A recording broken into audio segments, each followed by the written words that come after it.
नारायणं नमस्कृत्य नरं चैव नरोत्तमं देवीं सरस्वतीं व्यासं ततो जयमुदीरयतमुखं करोति वाचालमुपगुणभयतेगिरिं जत्कृपात्तमहं वन्दे परमानन्दमाधवं निगमकल्पतरुवरगलितं फलं सुखमुखादत्तद्रवसंयुतं पिबतभागवतं रसमालयं गुरुरसिका भूरिभावुकाः ॐ व्यासं वस्वदत्तारं सत्यपूर्णं वशं पराशरात्मजं वन्दसुगतादत्तपूर्णिं ॐ व्यासाय विष्णुरूपाय व्यासरूपाय विष्णवे नमो वै ब्रह्मनिधये वासिष्ठाय नमः ॐ श्रीपरमात्मने नमः ॐ नमो भगवते वासुदेवाय जय जगन्नाथ। पाठ दशम स्कंध अध्याय 27 वेदस्तुति। भगवान सृष्टि करने बर्तमान शयन कर अनंत नाग पुणी निद्रा भांग योग निद्रा गायक सृष्टि नुआ हम से वेद स्तुति कहते कहले निवृत मरुत मन अक्ष दृढ़ जुजो मुदिजत मुनय उपासते उदरय तदरय अपि जजु स्मरणात् स्त्रिय पुरगेन्द्र भोग भुजदंड विषक्त वयंगपि ते समाह समुद्र अग्नि सरोज सुधा। हे प्रभु आप समस्त कथार सवार भाव रही निवृतन निवृत मनु मरुत मन अक्ष दृढ़ जो हृदय मुनय उपासते तत्परय जजु शरणात्। समस्त प्रभु बोले समभावापन्न शत्रु मित्र ये भाव किसी नहीं समस्त समदृष्टि प्रभु देखते संयोग अपार करुणा अच्छे यार प्रमाण ये प्राणायाम आदि द्वारा निवृत मरुत मरुत है पवन वायु को सज्जत कर वायु 4 सेकेंड जीवासा थर कर गोटे मिनिट्रे 15 थर जीवासा प्राणायाम माध्यम गोटे मिनिट पर्यटन अटकी रख गोटे थर दबा आने ये प्रकार कले अटकी पार वंश निवृत अभ्यास करा दरकार। निवृत मरुत मन मरुत मान पवन को जो तुम स्थिर करवा शिखी मन भी स्थिर हो वायु चलाचल जिते क्षिप्र गति हो पवन ही गति ना गति सृष्टि पवनटा जावासा कर मन को ही जी जोरे जावासा कर मन जी जोरे जावासा कर दौड़ इतस्त माने मन अस्थिर मन अक्ष दृढ़ जोग जुजु हृदय जोगी मैंने जपरी आपन को पाती प्राणायाम करी अक्ष दृढ़ जोग जुज अक्ष शब्द इंद्रिय वायु संयत कर मन संयत आशृंखलित मन चुप हो इंद्रिय मान भी चुप से विषय देखुए किसी मन तो ग्रहण कर प्रभु कहीं इंद्रिय तो देखु तो कौन तुम तो चाहिए ना खाली कि देखिपर मन देख मन तो नथ तेणु कहते पवन सब मुख्य रहा प्राणायाम वायु अवरोध कर मन सब इंद्रिय माने खाई न दृढ़ जोग जुज एवं तुम्हें दृढ़तार सहित जोग युक्त जुज माने जोग युक्त हो आत्मा परमात्मा सहित एकाकार हृदय हृदय आत्मा परमात्मा एकाकार कर दी जन मुनय ଏପ୍ରକାର କରିକି ମୁଦୟ ମନନଶୀଳ ମୁନିମାନେ ମୁନି ମନନଶୀଳ ହେଲା କ'ଣ ଅନବରତ ମନ ଯାହାର ପ୍ରଭୁଙ୍କ ପାଖରେ ରହିବ ସିଏ ହେଲା ମନନଶୀଳ ତାହେଲେ ମନ ସମ୍ପୂର୍ଣ୍ଣ କୃଷ୍ଣମୟ ହେଇକି ରହିଥିବ ଉପାସତେ ତତ୍ ଅରୟ ବି ଯଜୁଃ ସ୍ମରଣାତ୍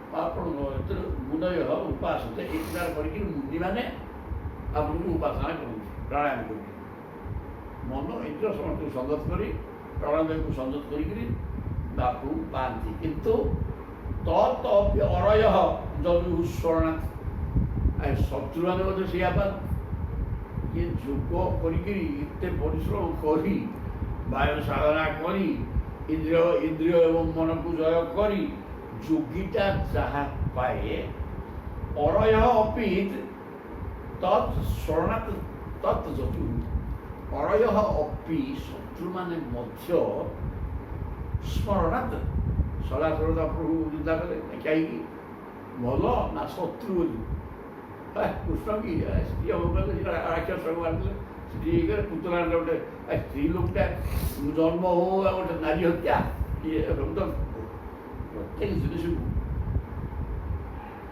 ଭଲଟାକୁ ବି ଭେଲରେ ନେବାର ଅସୁବିଧା କିଛି ନାହିଁ ଘଣ୍ଟା ରାଖିଆ ଶୁଣିଲେ ତାକୁ ଝିଅ ମାଇଲେ କ'ଣ କଲେ ସିଏ ଗଲା ତାକୁ କହିଲେ ଯେ ପ୍ରଥମରୁ ଗୋଟେ ସ୍ତ୍ରୀ ହତ୍ୟା କଲେ ଏଇଟା ଗୋଟେ ଅସତା ଅର୍ଥ ଖରାପ ଅର୍ଥ ନାରୀ ହତ୍ୟା ଦୋଷ ତେଣୁ ଏହି ପ୍ରକାର ତେଣୁ ସଦାସର୍ବଦା ଶତ୍ରୁମାନେ ମଧ୍ୟ ଯିଏ ଭଗବାନଙ୍କର ଆରାଧନା କରେ ସିଏ ଯେତିକି ସ୍ମରଣ କରେ ଶତ୍ରୁ ବି ସଦାବେଳେ ଚିନ୍ତା କରୁଥିବ କେମିତି କ'ଣ କରିବି କେମିତି ସୂତ୍ର ପାଇଲେ ପିଟିକିରି ମାରିବି କୃଷ୍ଣ କଥା ସଦାବେଳେ ସେ କୃଷ୍ଣଙ୍କ କଥା ଚିନ୍ତା କରୁଥିବ ଏ ପ୍ରକାର ଚିନ୍ତା କରି ଶତ୍ରୁ ଏବଂ ପ୍ରଭୁଙ୍କ ହାତରେ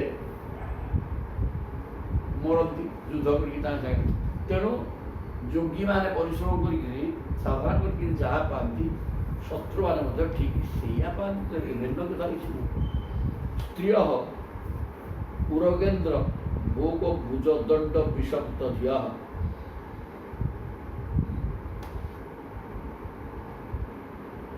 ସ୍ତ୍ରୀୟ ଗୋପାଙ୍ଗନା ମାନେ ସ୍ତ୍ରୀ ମାନେ ସାତଟା ସ୍ତ୍ରୀ ନୁହଁ ସବୁ ସ୍ତ୍ରୀ କ'ଣ ସହି କରୁଛନ୍ତି ଗୋପାଙ୍ଗନା ମାନେ ପୁରଗେନ୍ଦ୍ର ଭୋଗ ବର୍ତ୍ତମାନ ସେମାନେ ମଧ୍ୟ ଆପଣଙ୍କୁ ସ୍ମରଣ କରି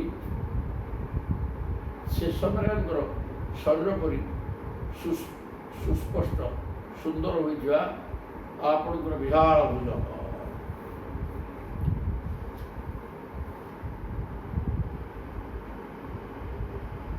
ସ୍ତ୍ରୀୟ ପୁରଗେନ୍ଦ୍ର ଭୋଗ ଭୁଜ ଦଣ୍ଡ ବିଷକ୍ତ ଝିଅ ପୁରଗେନ୍ଦ୍ରରେ ସର୍ପରାଜ କିଏ ଅନନ୍ତଙ୍କର ଭୋଗ ଭୁଜ ଦଣ୍ଡ ତାଙ୍କର ଶରୀରଟା ବହୁତ ଲମ୍ବା ଆଉ ସଳଖ ହେଇକି ଥିବ ଠିକ୍ ସେମିତି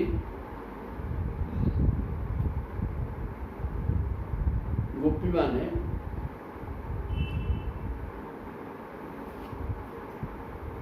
ଆପଣଙ୍କର ଭୁଜଦଣ୍ଡ ମାନେ ବାହୁ ହେଉଛି ଅନନ୍ତଙ୍କ ଭଳିଆ ଅନନ୍ତଙ୍କର ଶରୀର ସ୍ଥିତି ଯାହା ଲମ୍ବା ନା ସାପ ଲମ୍ବା ଏବଂ ଗୋଲାକାର ତେଣୁ ସେ ପ୍ରକାର ଆପଣଙ୍କର ଭୁଜଦଣ୍ଡ ହେଇଛି ତେଣୁ ସେ ଭୁଜଦଣ୍ଡ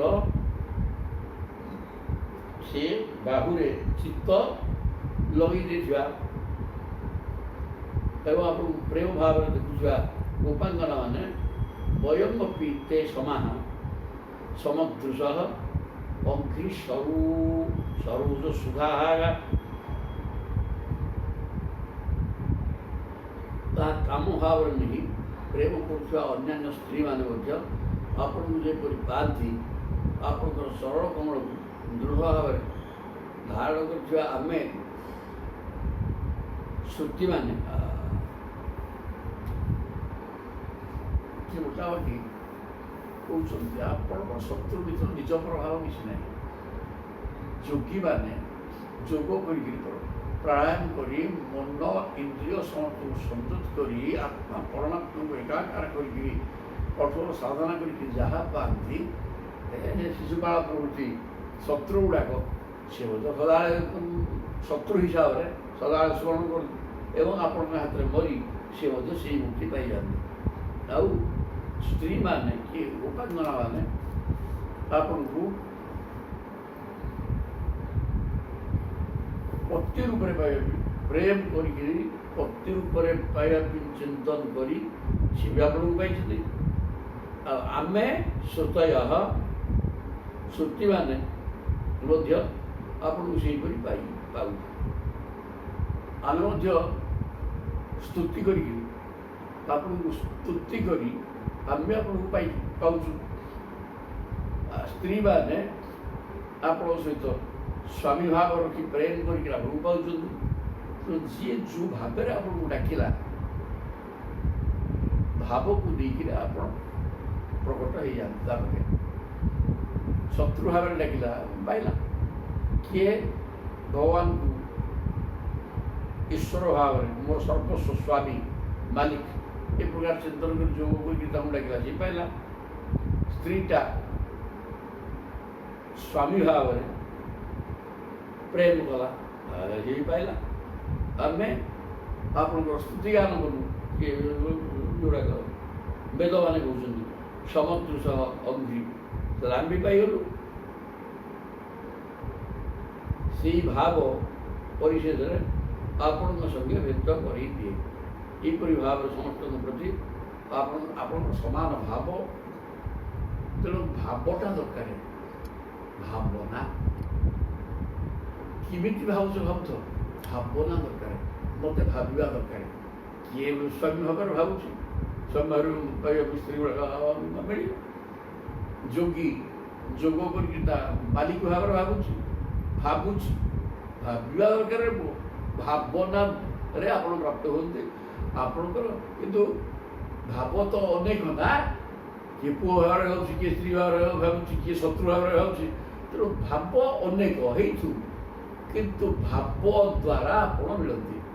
ଆପଣଙ୍କ ପାଖରେ ଭାବ ଗୁଡ଼ାକ ସବୁ ସମାନ। ଶତ୍ରୁ ଭାବ ହଉ, ମିତ୍ର ଭାବ ହଉ, ସ୍ୱାମୀ ଭାବ ହଉ, କି ଜଣେ ସ୍ତୁତି କରୁଛି, ପ୍ରଶଂସା କରୁଛି, ଜଣେ ପ୍ରଶଂସା କରିବା ଲୋକ ପ୍ରିୟ, ସେ ଶତ୍ରୁ ବି ପ୍ରିୟ, ପ୍ରଶଂସା କରିବା ଲୋକ ବି ପ୍ରିୟ। ତେଣୁ ଭାବନାରେ ପ୍ରଭୁ ମିଳନ୍ତି। ପ୍ରଭୁ ହେଲେ ଭାବଗ୍ରାହୀ, ଭାବକୁ ଗ୍ରହଣ କରନ୍ତି ଓ ଭାବକୁ ନିକଟ ହୋଇଯାନ୍ତି, ଅଭାବକୁ ଦୂର। ତେଣୁ ଭାବକୁ ନିକଟ ହୋଇଯାନ୍ତି। ଏବଂ ଭାବ ଅନେକ ଭାବର ଭେଦ ଅଛି। ଭେଦ ଥିଲେ ମଧ୍ୟ ଭାବ ତ ଭାବ, ପ୍ରଭୁଙ୍କର ସେଟା ଯାଏ ଆସେ ନାହିଁ। କିଏ କେଉଁ ଭାବରେ ଡାକୁଛି ମୋର କ'ଣ ହେଲା, ଭାବନା କରୁଛି ନା ନାହିଁ, ନା ଭାବନା କରୁଛି ଆଗକୁ ପଳେଇବା। କିଏ ସ୍ୱାମୀ ଭାବ କହୁଛି, କିଏ କ'ଣ ହେଉଛି ଏମିତି କିଏ ଯାହା ଭାବୁଛି ନା ନାହିଁ। ତେଣୁ ଭାବ ଯଦିଓ ଅନେକ ବିଧ, ଆପଣଙ୍କ ପାଖରେ ସେଗୁଡ଼ାକ ସମାନ। କାରଣ ଭାବନା କଥା ଜୋର ଅଛି ମୋତେ ସଂସ୍କାର କଥା। ଏଥିପାଇଁ ଏଥିପାଇଁ ଲେଖା ହେଇଛି। ସବୁଟା ତାତ୍ପର୍ଯ୍ୟ ହେଲା ଭାବର ଭେଦ ରହିଛି, ଅନେକ ଭେଦ ରହିଛି, କିନ୍ତୁ ତା ନା ଭାବନା ନାହିଁ, ନା ଭାବନା ଭାବିବା। ସେ ସଦାସର୍ବଦା ଚିନ୍ତନ କରୁଛି। ଯେମିତି ସ୍ତ୍ରୀଟା ସ୍ୱାମୀ ଚିନ୍ତାରେ ସଦାବେଳେ ଥାଏ, କେମିତି ଭଲ ଟିକେ ଖାଇବ, କେମିତି ବସିବ, କ'ଣ କରିବ, ସୁସ୍ଥ ରହିବ, ସବୁ ଚିନ୍ତା କରେ। ସେମିତି ସେ ଭାବନା, ଶତ୍ରୁ ସଦାବେଳେ ଭାବନା। ଏଇଗୁଡ଼ା ସବୁ ଯିଏ ଯେଉଁ ଭାବରେ ଭାବିବ ସେ ପାଇବ। ପ୍ରଭୁଙ୍କ ପାଖରେ ସବୁ ଭାବ ସମାନ। ଭାବର ଭେଦ ଥିଲେ ମଧ୍ୟ ସୁନ୍ଦର କଥା। କଇହନୁ ବେଦ ବଡ଼ ଜନ୍ମ ଲୟୁ ଗ୍ରସରମ୍ ଯତ ଉଦଗାଦୃଶି ଯମନୁ ଦେବ ଗଣାଃ ଉଭୟେ ତର୍हि ନ ସନ୍ନ ସାସ ଦୁଭୟଂ ନଚ କାଳ ଯବଃ କିମପି ନ ତତ୍ର ଶାସ୍ତ୍ରମବପୃଶ୍ୟ ସହିତ ଯଦା। କଇହନୁ ବେଦ ବତ ଅବର ଜନ୍ମ ଲୟୁ ଗ୍ରସରମ୍। ହେଲେ ହିଁ ଭଗବାନ ଆପଣ ହିଁ ସମସ୍ତଙ୍କର ଆଦି କାରଣ। ଆପଣ ତ ଏକୁଟିଆ ଥିଲେ। ଏକୋହମ୍ ଏକ एको ବ୍ରହ୍ମ ଦ୍ୱିତୀୟ ନାସ୍ତି। ଆପଣ ଆପଣଙ୍କ ଭଳିଆ ଆଉ ଜଣେ ଆପଣଙ୍କ ଭଳିଆ କିଏ ନାହିଁ। ତେଣୁ ଆପଣ ଏକ ଏବଂ ସଦାବେଳେ ରହିଛନ୍ତି। ଆପଣଙ୍କ ଠାରୁ ସର୍ବପ୍ରଥମେ ବ୍ରହ୍ମା ଉତ୍ପନ୍ନ ହେଲେ। ଯତ ଉଦଗାତ୍ ଋଷି ଯମନୁ ଦେବଗଣା ଉଭୟେ। ଆପଣ ଅନନ୍ତ ନାଗ ଉପରେ ଶୟନ କରୁଥିଲେ ଏବଂ ଆପଣଙ୍କର ନାଭି ପଦ୍ମରୁ ପ୍ରଥମେ କହୁଛନ୍ତି ନା ଋଷି ଋଷି ବ୍ରହ୍ମା ଜାତ ହେଲେ। ଜାତ ହେଇକି କ'ଣ କଲେ ଯମନୁ, ତାପରେ ସିଏ ଅନ୍ୟ ଦେବତାରୁ ଜାତ କଲେ। ଆଧ୍ୟାତ୍ମିକ ଅର୍ଥାତ୍ ଶରୀରରେ ରହିଥିବା ମନ ଓ ଇନ୍ଦ୍ରିୟମାନଙ୍କର ଅଭିମାନ ଦେବତା ମଧ୍ୟ ଆଧିଦୈବ ଅର୍ଥାତ୍ ବାହାରର ଲୋକପାଳରୁ ଉତ୍ପନ୍ନ ହେଲେ। ଏଇ ତ କଥା। ତାହେଲେ ବ୍ରହ୍ମା ସୃଷ୍ଟି ହେଲା ପରେ ସୁନ୍ଦର କହୁଛନ୍ତି ଆଧ୍ୟାତ୍ମିକ, ଆଧିଦୈବିକ, ଆଦି ଭୌତିକ ତିନିଟା କଥା। ଆଧ୍ୟାତ୍ମିକ ବାହାରିଲା। ଆଧ୍ୟାତ୍ମିକ କହିଲେ ଆତ୍ମାନନ୍ଦ ଅଧିକୃତ୍ୟ, ନିଜ ଭିତରେ ଇନ୍ଦ୍ରିୟ 10 ମନ ବୁଦ୍ଧି ଏସବୁ ବାହାରିଲେ। ଏବଂ ଏହା ଆଧ୍ୟାତ୍ମିକ। ଆଧିଦୈବ ଯଦି ଏଗୁଡ଼ାକ ବାହାରିଲେ, ଏ ପ୍ରତ୍ୟେକର ଜଣେ ଦେବତା ବାହାରିଲେ। ଇନ୍ଦ୍ରିୟମାନଙ୍କର ଦେବତା ଅଛନ୍ତି, ପ୍ରତ୍ୟେକ ଇନ୍ଦ୍ରିୟ ଦେବତା। ତେଣୁ ସେଗୁଡ଼ା କହିଲେ ଆଧିଦୈବ। ତାପରେ ଅଧିଭୂତ ତ ସବୁ ଭୂତ ଆଉ 84 ଲକ୍ଷ ବିଭିନ୍ନ ଜୀବଜନ୍ତୁ ଏ ପ୍ରକାର ସବୁ ସୃଷ୍ଟି ହେଲେ ବ୍ରହ୍ମାଙ୍କ ଠାରୁ। ଆଧିଦୈବ, ଅଧ୍ୟାତ୍ମ, ଅଧିଭୂତ, ଅଧିଦୈବ ଏ ସବୁ ସେଠୁ ବାହାରିଲେ। ଆଗ ଶରୀର ତିଆରି ହେଲା। ଶରୀର ହଉନଥିଲା। ଅଣ୍ଡ ଭିତରେ ବ୍ରହ୍ମାଙ୍କର ଅଣ୍ଡ ବା ବ୍ରହ୍ମାଣ୍ଡ ସୁନାର ଅଣ୍ଡା, ତା ଭିତରେ ହାତ ଗୋଡ଼ ଆଖି ନାକ କାନ କାହା ସାଙ୍ଗରେ କାହାର ସମ୍ପର୍କ ନାହିଁ, ଯେଝାରି ଘିରି ବୁଲିଲେ। ପ୍ରଭୁ କହିଲେ ଚମତ୍କାର ସୃଷ୍ଟି ହେଲା। ପୁରା କ'ଣ ହବ ଏମିତି ହେଲା। ତେଣୁ ନିଜେ ପୁଣି ପ୍ରବେଶ କଲେ ତା ଭିତରେ। ସବୁ ଅଙ୍ଗ ଭିତରେ ହୋଇତ ସବୁଗୁଡ଼ା ବି ଜଡ଼, ତା ଭିତରେ ଚୈତନ୍ୟ ଶକ୍ତି ରହିବାରୁ ସେମାନେ ଚଳପ୍ରଚଳ ହେବା ବ୍ୟବସ୍ଥା ସେଟା ରହିଲେ ସେମିତି ଚଳପ୍ରଚଳ ହେଲେ। ତାପରେ ରୂପ ତିଆରି ହେଲା ଏବଂ ତା ଭିତରେ ପୁଣି ପ୍ରଭୁ ରହିକି ସବୁ ଚାଲିଲା। ତେବେ ଆଗ ବ୍ରହ୍ମା ସୃଷ୍ଟି ହେଲା ପରେ ଆଗ ଅଧ୍ୟାତ୍ମ ମାନେ ଶରୀର ଆଗ ବଢ଼ା ହେଲା। କିନ୍ତୁ ଇନ୍ଦ୍ରିୟମାନେ ଆସିଲେ 10 ଇନ୍ଦ୍ରିୟ ମନ ବୁଦ୍ଧି ବାହାର। ତେଣୁ ୟା ଦିହରେ ସବୁ ଦେବତା ଖଞ୍ଜା ହେଲେ।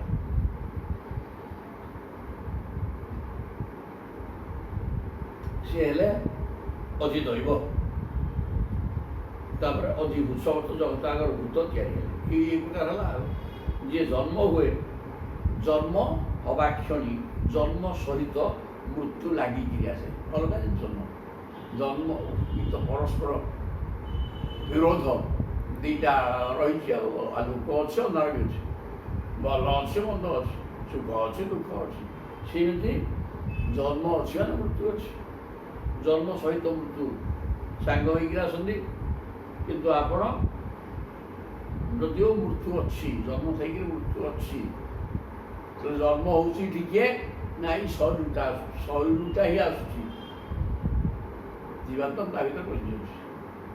ମରୁଛି କିଏ? ସେଇ ମଲା ଶରୀର। ଶରୀରଟା ମଲାଟା ସିଏ ଆସିଲା, ତା ଦେହରେ ପ୍ରଭୁ ପଶିବାରୁ ସୂକ୍ଷ୍ମ ଶରୀର, ଇନ୍ଦ୍ରିୟଙ୍କର ଶକ୍ତି, ଆତ୍ମା ଏସବୁ ତା ଭିତରେ ପଶିବା ପରେ ସିଏ ସକ୍ରିୟ ହେଉଛି। ପୁଣି ମରୁଛି ବୋଲେ କ'ଣ ନା ସେଇ ଯେଉଁ ପାଞ୍ଚ ଭୌତିକ ଜଡ଼ ଶରୀର ସେଗୁଡ଼ାକ ପୁଣି ସେ ପାଞ୍ଚ ଭୌତିରେ ମିଶିବା ହେଲା ମରିବା। ତେଣୁ ଯିଏ ମୂଳରୁ ମୃତ, ଯିଏ ଜନ୍ମ ହେଲା, ସେଇ ଜନ୍ମ ଯିଏ ହେଲା ସିଏ ହିଁ ମଲା, ସିଏ ହିଁ ମଲାଟା। ଏବଂ ଯଦିଓ ଜନ୍ମ ହେଇଗଲାଣି ସେ ମରିବ, ମଲାଟା ସେ ତେଣୁ କିଛି ଦିନ ତାର ଆୟୁଷ ଅଛି। ତେଣୁ ମରିବାକୁ ସେ ଦୌଡ଼େ ନେଇକି ମରିବ। ଆଉ ମଲାଟା ତ ଚାଲିଆରି ଜଡ଼ ଗୁଡ଼ାକ ସବୁ ଜଡ଼ ଏଠି ଚୈତନ୍ୟ ବସ୍ତୁ ବ୍ୟତୀତ ସମସ୍ତେ ଜଡ଼ ଯେ ଅଟନ୍ତି। ତାହେଲେ ଏ ସବୁ ମଲା ଭିତରେ ଆପଣ କିନ୍ତୁ ଅବିନାଶ, ଆପଣଙ୍କର ବିନାଶ ନାହିଁ ରହିଛନ୍ତି। ଆପଣ ଯେତେବେଳେ ସମଗ୍ର ଜଗତକୁ ନିଜ ଭିତରେ ଲୀନ କରିଦେଇ ଶୟନ କରନ୍ତି, तर्हि न सन्न सास् उभयं न च कालधवः किमपि न तत्र शास्त्रम् अवकृष्य सहित ददा आपण जेतबेले सृष्टि करदे तापर पुणी आपण तो भितर आपण अछंती एक चिंता कले बहुश्यांग अनेक होइजिबी एवं अनेक मु होइजिबी मु ही अनेक होइजिबी एवं ता भितर थिबा मुटा मो निजु चिन्हि पारछि नै देखि मजा हिजि अछि मु तो सर्वज्ञ ता भितर भी मोरी अंश रहिबो सी मो अंश हितर सर्वज्ञ କିନ୍ତୁ ସେ କିଛି ଜାଣିପାରିବନି ମାୟା ଏତେ ପ୍ରବଳ ଯେ ତେଣୁ ମାୟାକୁ ଆଦେଶ ଦେଇକିରି ଖେଳ ପରା ମାୟା କରିବା ଅନ୍ତର ଖେଳ ପ୍ରଭୁଙ୍କର ଖେଳ ହୋଇଥାଏ କ୍ରୀଡ଼ା ଜଗତରେ ତାଙ୍କର ଖେଳ ଘର ତେଣୁ ମାୟାକୁ ଆଦେଶ ଦେଇକିରି ସେଗୁଡ଼ା ସବୁ ତିଆରି କରନ୍ତି ଏବଂ ତେଣୁ ସବୁ ବାଇକ ଜଡ଼ ମୃତ ତା ଭିତରେ ନିଜେ ପଶିଯାଆନ୍ତି ପଶିଲା ପରେ ମାୟାର ଏତେ ପ୍ରଭାବ ଯେ चैतन्य शक्ति मध्य से निजुक चिन्हि पारे ना से माया को भोग कर इंद्रिय मान धरिक खाऊवा नुहे एवं निजर प्रकृत स्वरूप कौन मु किए से कथा बुझी पारे नहीं ये पाठटा से अनेक पाप पुण्य मिश्रित कर्म करे पुण्य उधर धर्म भल चलो तेणु कहते समग्र जगत को निज भितर लीन कर शोई जाती से आउ किसी न था आप रही जाती कि कार्य कारण कारण किए से ये जगत भी कारण प्रभु मु नुह मो माया माया ही कारण जगत कार्य ये कार्य नहीं कि कारण नहीं सब प्रभु प्रभु एकुटिया रहे कौन कार्य कारण किसी न थाए सूक्ष्म और स्थूल उभय प्रकार सृष्टि रहे ना किसी सुख नहीं कि स्थूल नहीं सब सृष्टि तो शेष आ काल अवयव भी रहे ना महाकाल को आग सृष्टि करती सृष्टि पूर्व काल प्रभाव प्रभु पाखे ना प्रभु सदाबे बर्तमान कहीं सदाबे निर्दिष्ट स्थिति रही आमर स्थिति प्रति मुहूर्त बदलू बर्तमानटा अति सुखद तेणु आम बर्तमान अच्छे आगे ना बर्तमान अच्छे बाकी आ तो सब अतीत हो तेणु अतीत तेणु आम गोटे अतीत अच्छी बर्तमानटा अति सूक्ष्म भविष्य भी अच्छी कौन भविष्य अच्छी आम किसी जगह जानूने अतीत गुड़ाक आम जापारे तेणु ये प्रकार सूक्ष्म और स्थूल उभय प्रकार सृष्टि किसी रहे काल रहे काल जो स्थिति यहाँ काल कहीं रहा थे काल माया को परिचालन कर काल ही गतिशील काल शब्द अर्थ गति समय टाइम गतिशील तेणु गतिटा आती रहा दरकार कौन प्रभु तो एक रहा काल कौन कर काल प्रभु पाखे किसी काल फल नहीं से जो जगत ना से कालर आवश्यकता नहीं कालर कर्म नहीं तेणु प्रभु आग काल सृष्टि करते अन्य मैंने बाहर एवं काल लीन हो जाए प्रभु पाखे शक्ति से आ प्रभु जो शयन करती से काल फल किसी न था शास्त्र कौन रहा ना पानी ना सब लाभ न कहीं न था ये परिस्थिति आपण वास्तविक स्वरूप जे कौन तार कल्पना बा किए कर ए प्रकार स्थिति आपण कौन करती को अवस्था रही कौन नहीं तो किए बा जान वेदांत शास्त्र भी न था संसार सृष्टि है ब्रह्मा आसला वेद आसो ना आ ब्रह्मा तो लीन हो वेद पाखे रही लीन है तो शास्त्र भी नहीं आपण एकुटिया रही ना तेणु आप स्थिति रहती कहीं बुझीपार प्रश्न ना किए जान कि तो कहीं ना जान कौन ना काल अच्छी ना ब्रह्मा रही ना माया रहा कहीं ना सब शेष केवल आपण रही ଆପଣ କ'ଣ କିଏ ସେ କେଉଁ ସ୍ଥିତିରେ ରହନ୍ତି କ'ଣ ଅବସ୍ଥା ତେଣୁ ବୁଝିବାର କିଛି ନାହିଁ। ସଂସାର ପ୍ରୟୋଗ କରିସାରିଲା ପରେ କିଛି ଆଉ ଜାଣିବାର ପ୍ରଶ୍ନ ନାହିଁ। ଏଇ ପ୍ରକାର ଆପଣଙ୍କର ସ୍ଥିତି ସୁନ୍ଦର ଭାବରେ କହିଲେ ଗୋଟେ ସୃଷ୍ଟିଟା ହୁଏ କେମିତି କହିଲେ ତାପରେ ବିନାଶ ସ୍ଥିତିଟାକୁ କହିଲେ ଏଇ ପ୍ରକାର ଦୁଇଟା କଥା ବର୍ଣ୍ଣନା କରାଗଲା। ସୃଷ୍ଟି ହେବ, ବ୍ରହ୍ମା ପ୍ରଥମେ ସୃଷ୍ଟି ହେଲେ, ତାପରେ ଅଧ୍ୟାତ୍ମ ମାନେ ଇନ୍ଦ୍ରିୟ ଗୁଡ଼ାକ ମନ ବୁଝି ଏସବୁ ସୃଷ୍ଟି ହେଲେ, ତାପରେ ଅଧିଦୈବ ମାନେ ଏମାନଙ୍କର ଦେବତା ସବୁ ସୃଷ୍ଟି ହେଲେ, ତାପରେ ଅଧିଭୂତ ସମସ୍ତ ଜଗତ ଆଗର ଭୂତ ମାନେ ଜୀବଜନ୍ତୁ 84 ଲକ୍ଷ ସେଗୁଡ଼ାକ ବାହାରିଲେ ଏବଂ ସମସ୍ତେ ଜଡ଼। ତା ଭିତରେ ପ୍ରଭୁ ପଶିଗଲେ, ତେଣୁ ସେ ଚୈତନ୍ୟ ଶକ୍ତି ପାଇକିରି ସଂସାର ଚାଲିଲା। ତାପରେ ଯେତେବେଳେ ପ୍ରଳୟ ହେଇଯିବ ତାଙ୍କରି ଭିତରେ ପ୍ରଭୁ ସୃଷ୍ଟି କରନ୍ତି ମାୟା ଦ୍ୱାରା, ତାପରେ ସେ ବିନାଶ ହେଇଯାଏ। ବିନାଶ ହେଇଗଲା ପରେ ଏ ସମସ୍ତେ ବ୍ରହ୍ମା ବେଦାଦି ଶାସ୍ତ୍ର ମହାକାଳ ଜଗତ ଆଗ ସବୁ ଆପଣଙ୍କ ଭିତରେ ପଶିଯାଆନ୍ତି। ତ ସେ ସ୍ଥିତିରେ ଆପଣ କ'ଣ କେଉଁ ଅବସ୍ଥାରେ ରହନ୍ତି କ'ଣ କିଛି କିଏ ଜାଣିବାର ପ୍ରଶ୍ନ ଉଠୁନାହିଁ। ଜନି ମସତଃ ଶତୁ ମୃତ୍ୟୁ ମୃତାତ୍ମନିଜେଚ ଭିଦାଇ ବିପଣ ମୃତଂ ସ୍ମରନ୍ତିପଦିଶନ୍ତି ତେ ଆରୂପିତି ତ୍ରିଗୁଣମୟ ଉମାନିତି ଭିଦା ଯଦବୋଧ କୃତା ତ୍ୱୟି ন ততঃ পবিত্র সভেদ অববোধ রসে জন্মি মশতঃ শতু অসতঃ সতঃ জন্মি অসতো মাং সদ্গময় অসতু সৎ বাহারিব ଇ ଭିତରେ ଅଜ୍ଞାନ ଭରପୁର ହେଇକି ରହିଛି।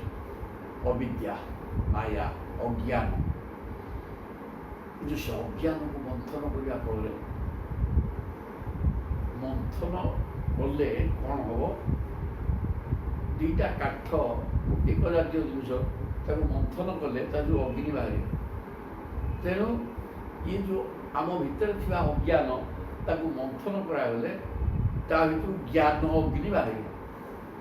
ଅଜ୍ଞାନ ଭିତରୁ ଜ୍ଞାନ ଅଗ୍ନି ବାହାରିବ।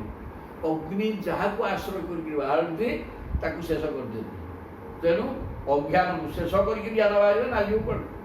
କିନ୍ତୁ ସେ ଅଜ୍ଞାନ ଭିତରୁ ହିଁ ଜ୍ଞାନ ବାହାରିବେ ନା କେମିତି ଦେଖୁନ ଆମେ ସମ୍ପୂର୍ଣ୍ଣ ଅଜ୍ଞାନ ଥିବେ କି ଭାଗବତ ଗୀତା ଇତ୍ୟାଦି ମନ୍ଥନ କଲେ, ତେଣୁ ଈଶ୍ୱର ସମ୍ପର୍କିତ ଜ୍ଞାନ ଆମର ବାହାରିଲା ନାହିଁ।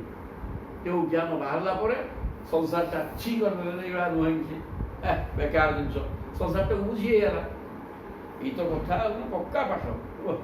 ଇଏ ହେଲା ପ୍ରଭୁ ଆଧ୍ୟାତ୍ମିକ ଜ୍ଞାନ। ଆପଣଙ୍କର ବାସ୍ତବିକ ତତ୍ତ୍ୱର ଜ୍ଞାନ ଲାଭ କରିବା ସହଜ କଥା ନୁହେଁ। ବାସ୍ତବ ତତ୍ତ୍ୱ ଜ୍ଞାନ କିଏ ପାଇବ? ଏ ବିଷୟରେ ଉପଦେଶ ଦେଉଥିବା ଲୋକଙ୍କ ଉପଦେଶରେ ମଧ୍ୟ ଅନେକ ମତଭେଦ ରହିଛି। କାହିଁକି ନା ସମସ୍ତେ ସବୁ କଥା ସମାନ ଭାବରେ ବୁଝିପାରିବେ ନାହିଁ। ସେ ତ ଅବୁଝାମଣା ପାଠ ନା, ତେଣୁ କିଏ କ'ଣ କେମିତି ବୁଝିବ? ଏବଂ ପ୍ରଭୁ ବି କହୁଛନ୍ତି ଯିଏ ଯେମିତି ବୁଝିଲା ସେ ବି ଠିକ୍। ମୋ କଥା ତ କହୁଛି ଆଉ କ'ଣ, ମୁଁ ତ ସବୁ ଠିକ୍ ଆଉ ମୁଁ ତ ଅଛି ଆଉ। ତେଣୁ କିଏ କାହାର ଜ୍ଞାନ ପରିସରକୁ ନେଇକି କିଏ କ'ଣ କହୁଛି ଜ୍ଞାନ କଥା କହୁଛି ତ ଆଉ କ'ଣ ଯେ ସବୁ ଠିକ୍ କୋଉଠି କିଛି ନାହିଁ। ସେମାନଙ୍କ ମଧ୍ୟରୁ ଯେଉଁମାନେ ନାସ୍ତିକବାଦ ମାନନ୍ତି ସେମାନେ କହନ୍ତି ଯେ ଏଇ ସଂସାରର ଉତ୍ପତ୍ତି ଜଡ଼ ପଦାର୍ଥରୁ ହୋଇଛି, ଅର୍ଥାତ୍ ବିପଣମୃତମ୍ ସ୍ମରନ୍ତି ଉପଦିଶନ୍ତି ଚ ଆରୂପିତି। ଏ ସଂସାରଟା ଗୁଡ଼ାକ ଚାଉରାକ ଭଳିଆ ବେକାର କଥା କହିବେ। ସଂସାର ଈଶ୍ୱର ନାହାନ୍ତି ତାଙ୍କ ଭିତରେ। ସେ କହିବେ ସଂସାରଟା ସେ ହେଇଛି ଜଡ଼ ପଦାର୍ଥ ରହିଛି। ସେ ସଂସାର ସୃଷ୍ଟି ହେଉଛି କେମିତିକା? ଦି ଜଣ ମିଶିକି ଆଉ ଜଣଙ୍କୁ ସୃଷ୍ଟି କରୁଛନ୍ତି ଆଉ କ'ଣ? ପ୍ରତ୍ୟେକ ଜୀବ ଭିତରେ ସ୍ୱାମୀ ସ୍ତ୍ରୀ ଅଛନ୍ତି, ମାନେ ପୁରୁଷ ସ୍ତ୍ରୀ ଦୁଇଟା ମିଳନରୁ ସଂସାର ତିଆରି ହେଉଛି। ଆଉ ଏଇଟାର ଅସୁବିଧା କ'ଣ ଅଛି? ସଂସାରଟା ଦୁଇ ଜଣଙ୍କ ଦ୍ୱାରା ସୃଷ୍ଟି ହେଉଛି, ଦି ଜଣ ଅଛନ୍ତି ଆଉ ଜଣେ ହେଇଯାଉଛି। ଏଇ ଛେଳି ଗୋରୁ ମେଣ୍ଢା ସବୁ ତ ଆଉ କ'ଣ ଜଗତ ଯେତେ ଯାହା ସମସ୍ତେ ଦୁଇ ହେଇକି ଅଛନ୍ତି, ଦୁଇର ମିଳନରୁ ତିନି ଆସୁଛି।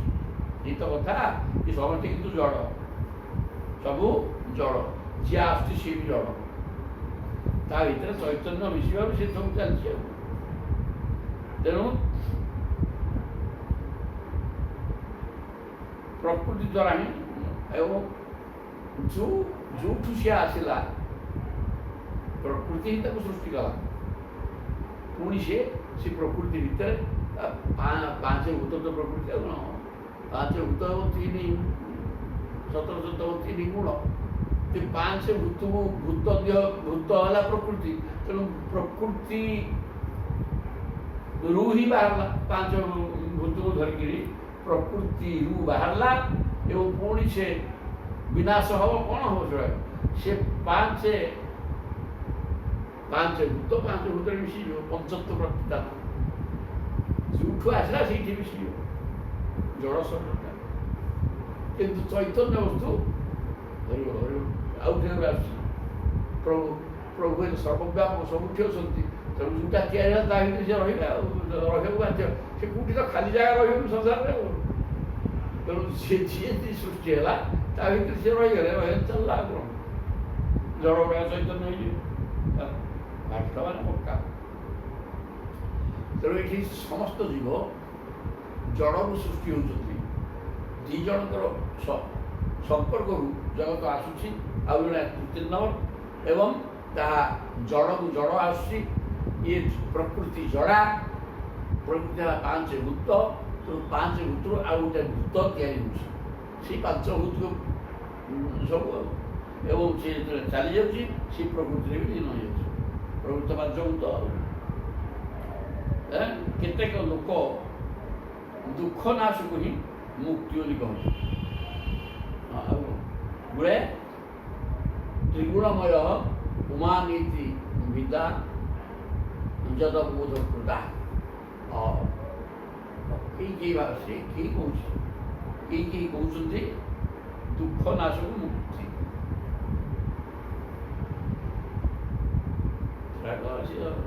ଅବାସ୍ତବ ଲୋକ। ଦୁଃଖ ନାଶ କ'ଣ ମୁକ୍ତି? ଦୁଃଖ କ'ଣ ନାଶ ହେବ କି? ଏ ସଂସାରରେ ଯଦି ଆମେ ଗତି କରୁଛେ, ଦୁଃଖ ତ ଅନେକ ନା। ଗୋଟେ କ'ଣ ଦୁଃଖ ଅଛି, ସିଏ ଗଲା ଆସିକି ଆଉ ପାଞ୍ଚଟା ଆସିକି ପହଞ୍ଚିବ, ଦୁଃଖ ନାଶ କ'ଣ ହେବ? ତଥାପି କେତେବେଳେ କହନ୍ତି ଦୁଃଖ ନାଶ ହେଉଛି ମୁକ୍ତି। ଅନ୍ୟ କେତେକ ଲୋକ କର୍ମଫଳକୁ ସତ୍ୟ ବୋଲି କହନ୍ତି।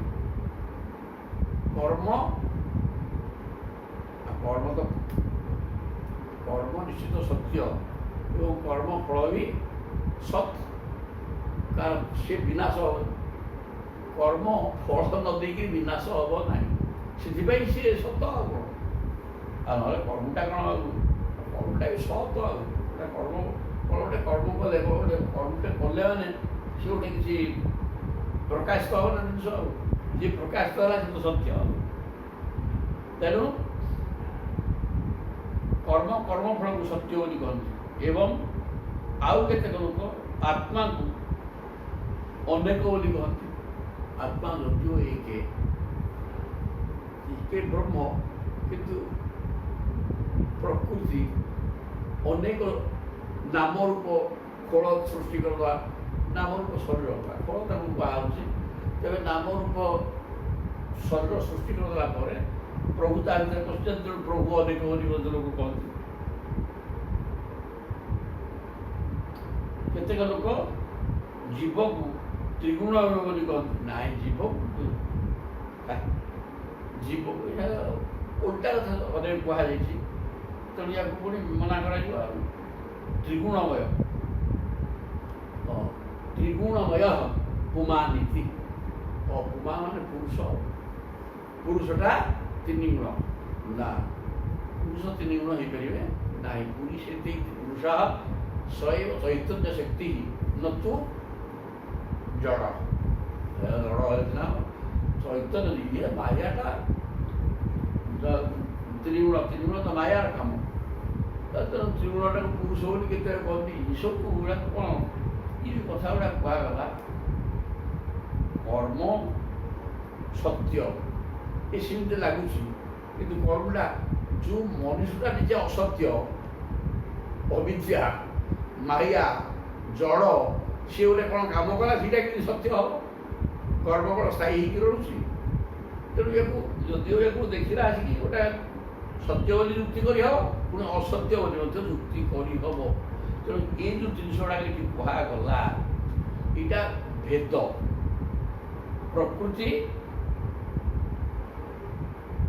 ପ୍ରକୃତିରୁ ସବୁ ସୃଷ୍ଟି ହୁଅନ୍ତି ଓ ତାରି ଧୀରେ ଲୀନ ହୋଇଯାଆନ୍ତି, ଦୁଇ ଜଣ ମିଶିକି ସୃଷ୍ଟି ହୁଏ, ଏଇଟା କଥା ଏଇଟା କୁହାଗଲା। ତାପରେ କହୁଛନ୍ତି ମୁକ୍ତିଟା କ'ଣ ନା, କିଏ କହୁଛନ୍ତି ଦୁଃଖ ନାଶ ମୁକ୍ତି। ଆଉ ଦୁଃଖ ପଳେଇଲା ପରେ ସୁଖ ଭୋଗ ହବ। ତେଣୁ ତାକୁ ଦୁଃଖ ମୁକ୍ତିଟାକୁ ମୁକ୍ତି କିଏ କହୁଛି? ଏଇ ଦୁଃଖ ମୁକ୍ତିଟା ମୁକ୍ତି ବୋଲି କହୁଛନ୍ତି ନା, ଦୁଃଖ ମୁକ୍ତି ନୁହେଁ। ଆଉ ତମର କ'ଣ ଦୁଃଖ ପଡ଼ୁଛି, ଦୁଃଖଟା ଦୂର ହେଲା କୌଣସି କାରଣରୁ, ତା ନା କ'ଣ ମୁକ୍ତି ହେଲା? ମୁକ୍ତି ମାନେ ସ୍ଥୂଳ ଶରୀର ଛାଡ଼ିକିରି ଆତ୍ମା ପରମାତ୍ମା ସହିତ ମିଶିଲେ ତା ନା ମୁକ୍ତି। ତେଣୁ ଏଇଟା କେହି କହନ୍ତିନି, ମାନେ ଏଇଟା ଏ କଥାର ମହତ୍ଵ ନାହିଁ, ମୂଲ୍ୟହୀନ କଥା। ଏ ଦୁଃଖ ବିନାଶ ମୁକ୍ତି ଏ କଥା କେହି କହନ୍ତି, ଏଇଟା ଠିକ୍ ନୁହେଁ। କିନ୍ତୁ ଆଉ କେତେବେଳେ କହୁଛନ୍ତି କର୍ମ ଏବଂ କର୍ମଫଳ ସତ୍ୟ, କିନ୍ତୁ କର୍ମ ସତ୍ୟ ନୁହେଁ କି? କର୍ମ ସତ୍ୟ ନୁହେଁ। ଭଗବାନଙ୍କୁ କର୍ମ ଯାହା କରୁଛନ୍ତି ବର୍ତ୍ତମାନ ମାୟା ଦ୍ୱାରା ସୃଷ୍ଟି, କି କ'ଣ ସତ୍ୟ? ମାୟା ସୃଷ୍ଟି କରୁଛି, ସେଟା କର୍ମ ନା ନାହିଁ? ନା, ହଁ। ତେଣୁ ସେଇଟା ସୃଷ୍ଟିଟା କ'ଣ ସତ୍ୟ? ମାୟା ଯାହା ଯିଏ ନାହିଁ। ତେଣୁ ଆମେ ମାଇକ ଶରୀର ଧରିକି ଆମେ ବଞ୍ଚିଛେ, ଆଉ ଏଇ ଶରୀରଟା ମାୟା, 3 ଗୁଣ ଏବଂ 5 ଭୂତରେ ତିଆରି। ଆମେ ଗୋଟେ କ'ଣ କର୍ମ କରିବା, ଯିଏ ନିଜେ ନାହିଁ ମଲାଟେ, ତା କର୍ମ ଗୁଡ଼ା କ'ଣ ସତ୍ୟ କି ଦ୍ୱାରା? ସତ୍ୟ ତ ନିତ୍ୟ ସଦାବେଳେ ରହିବ। ତେଣୁ କେହି କହନ୍ତି ଏଇଭଳିଆ କଥା ଗୁଡ଼ା କରିବା, କିନ୍ତୁ ୟାର କିଛି ଅର୍ଥ ନାହିଁ ବାପା। ଆଉ କିଏ କହୁଛନ୍ତି ଆତ୍ମାଟା, କେତେ ଲୋକ ଆତ୍ମାକୁ ଅନେକ ବୋଲି କହୁଛନ୍ତି, କିନ୍ତୁ ଆମେ କ'ଣ କହୁଛେ? ଆତ୍ମା ଏକ, एको ବ୍ରହ୍ମ ଦ୍ୱିତୀୟ ନାସ୍ତି। ବ୍ରହ୍ମରୁ ପରମାତ୍ମା ବାହାରିଲେ ପରମାତ୍ମା ବି ଏକ, ପରମାତ୍ମା ଏବଂ ମାୟା ବାହାରିଲେ। ତେଣୁ ଏଠି ଆତ୍ମା କହିଲେ ବ୍ରହ୍ମ ପଦାର୍ଥ ବା ପରମାତ୍ମାକୁ ବୁଝେଇବ।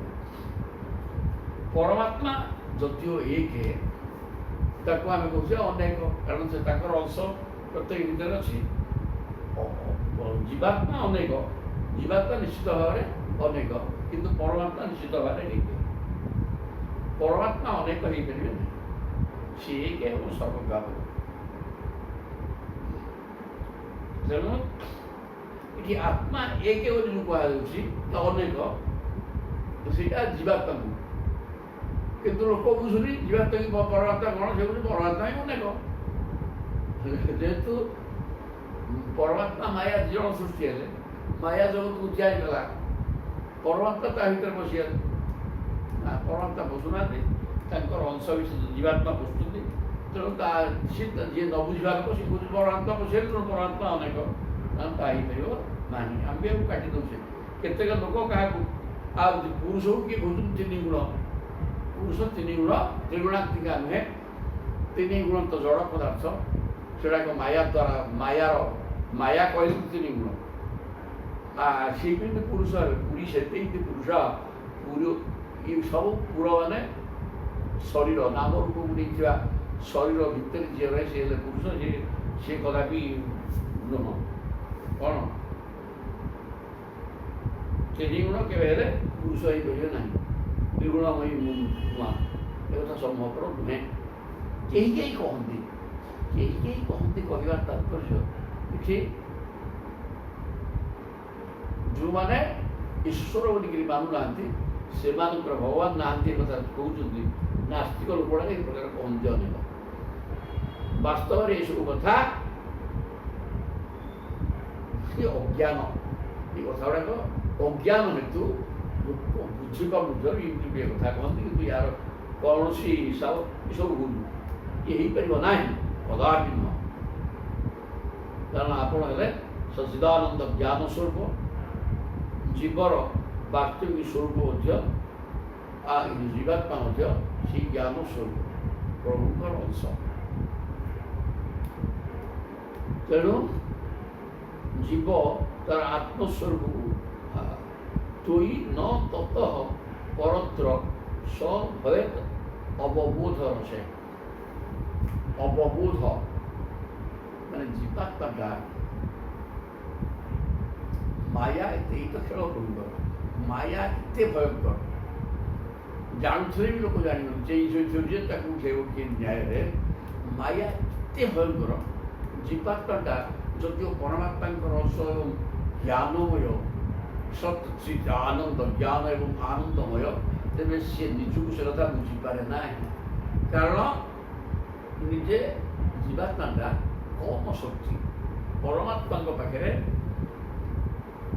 ପାଖରେ ମାୟା ପଶିପାରିବନି। ମାୟା ଠାରୁ ସେ ନିର୍ମତା କାଟି ସେ ରହିବ, ସେ ଆଲୋକ ହୁଏ ଅନ୍ଧାର। କିନ୍ତୁ ଜୀବାତ୍ମା ମାୟା ଭିତରେ ପଡ଼ିଗଲେ ମାୟା ତାକୁ କାବୁ କରିଦେଉଛି, କାରଣ ଶକ୍ତି କମ। ଦେଦୀପ୍ୟମାନ ଅଗ୍ନି ଶିକ୍ଷା ତା ଦେହରେ ପାଣି ପଡ଼ିଲେ ଧୂ ଧୋଇକି ବେଶୀ ଜଳିବେ, ଚଟଚଟ ଟିକେ ହେଉ କିନ୍ତୁ ଜଳିବେ। କିନ୍ତୁ ଠକିରି ଫୁଟିକିରି ଗୁଲ ଖଣ୍ଡେ ବାହାରିଲା, ସେ ଓଦା କନା ଉପରେ ପଡ଼ିଯିବ, ଓଦା କନା ହିଁ ମାୟା, ସେଠି କ'ଣ ହେବ ଶେଷ। ଠିକ୍ ସେମିତି ଗୁଲଟା ଅଗ୍ନିଙ୍କର ଅଂଶ ବା ସତ୍ତା, ଅଗ୍ନି ତ ଉଭୟରେ ଅଛି, ସେ ଗୁଲ ଖଣ୍ଡକରେ ଦାୟିକା ଶକ୍ତି ଅଛି, ହାତରେ ପଡ଼ିଯିବ, ପଡ଼ିଦେବ ସେ ଯେଉଁ ବୁଦାଟା ଅଛି, କିନ୍ତୁ ଶକ୍ତି କମ୍। ଦଉଥିବା ନିହାତି ହାତ ଦେଖ ପଡ଼ିକି କାମ ସରିଯିବ, କିନ୍ତୁ ଗୁଲ ଟିକେ ପଡ଼ିଲେ କିଛି କରିବନି। ସେ ନିର୍ଦ୍ଦିଷ୍ଟ ସୋରିଷ ବିରି ଗୋଟେ ଦାଗ ଟିକେ ଫଟକା ହେଇଯିବ। ସିଏ ମଧ୍ୟ ଯଦି ଜ୍ୟୋତି ତାର ରହନ୍ତା ତାହେଲେ ଆଉ ଏରିଆ ପୋଡ଼ିବା କ୍ରମେ କ୍ରମେ କରନ୍ତା, କିନ୍ତୁ ତା ପୋଡ଼ିଗଲା ପରେ ଏଠି କାକରିଆ ଜିନିଷ ଅଛି, ତା ଦେହରେ ପୋଡ଼ିଗଲା ମାନେ ସେ ଟିକେ ପୋଡ଼ିଦେବ, ଲିଭିଯିବ, ତା ତେଜ ଗଲା। ଠିକ୍ ସେମିତି ଦେଦୀପ୍ୟମାନ ଅଗ୍ନିଶିଖା ହେଲେ ଆଲୋକ, ଜ୍ୟୋତିର୍ମୟ ବସ୍ତୁ ହେଲେ ପରମାତ୍ମା, ତାଙ୍କର ଅଂଶ, ସେ ଜ୍ୟୋତିର ଅଂଶ ସୂର୍ଯ୍ୟ ଅଛନ୍ତି, ତାଙ୍କ କିରଣଟା ସର୍ବତ୍ର ପଡ଼ିଛି, ସବୁ ଭିତରେ ବସିଯାଇଛି, ସବୁଠି ପଡ଼ୁଛି। ଠିକ୍ ସେମିତି ପରମାତ୍ମା ଅଛନ୍ତି ଜ୍ୟୋତିର୍ମୟ, ତାଙ୍କ ଜ୍ୟୋତିର ଯେମିତି ଅଗ୍ନିର କଣିକା, ସେମିତି ତାଙ୍କ ଜ୍ୟୋତିଟା ପ୍ରତ୍ୟେକ ଜୀବ ଭିତରେ ରହିଥିବା ହେତୁରୁ ସେ ଜୀବ ଭିତରେ ରହିଯିବା ପରେ ତାକୁ ଜୀବାତ୍ମା କୁହାଯାଏ। ଏବଂ ସେ ତା ଭିତରେ ସେ ରହେ ଏବଂ ବାହାର ଠାରୁ ବିଚ୍ଛିନ୍ନ ହୋଇକରି ସେ ଗୋଳ ଭିତରେ ସେ ରହିଲା ଏବଂ ତା ନା ଜୀବାତ୍ମା ହେଇଗଲା। ତାର ଶକ୍ତି କମ୍, ତାକୁ ମାୟା କାବୁ କରିଦିଏ, ତେଣୁ ସେ ନିଜକୁ ଚିହ୍ନିପାରେ। ମୁଁ ପରମାତ୍ମାଙ୍କର ଅଂଶ, ମୁଁ ସତ୍ୟ, ଜ୍ଞାନ ଏବଂ ଆନନ୍ଦମୟ, ମୁଁ ହିଁ ଆନନ୍ଦ। ଏ କଥା ବୁଝିପାରେ ନାହିଁ, ନ ବୁଝିକିରି କେବଳ ଦୁଃଖ ଭୋଗ କରିକିରି ମରେ ଛଟପଟ ହେଉଥିବ, ତଥାପି ସେ ବୁଝେ। ଦୁଃଖ ଭୋଗ କରୁଥିଲେ ମଧ୍ୟ ବୁଝିବାର ନାହିଁ, ଖେଳ ମାୟା, ମାୟାର କେତେ ଶକ୍ତି, ସେଇଟା ହିଁ ପ୍ରଭୁଙ୍କର ଖେଳ। ପ୍ରଭୁ ଦେଖିକି ହସନ୍ତି, ବୋଲେ କ'ଣ କଲାରେ, କ'ଣ କଲା ସିଏ, ମୋରି ଅଂଶ, ମୁଁ ବସ୍ୟ ଆନନ୍ଦରେ, ସେଟା କି ଯନ୍ତ୍ରଣା ଭୋଗୁଛି, ମୋ ଅଂଶ ଜାଣିପାରୁନି। ମୋ ମାୟାଟା କେତେ ଚମତ୍କାର, ମୋ ଶକ୍ତି କେମିତିକା, କ'ଣ ନ କରିପାରେ। ଇଆ ଦେଖି ମଜା କରୁଛନ୍ତି, ଆଉ ଚମତ୍କାର।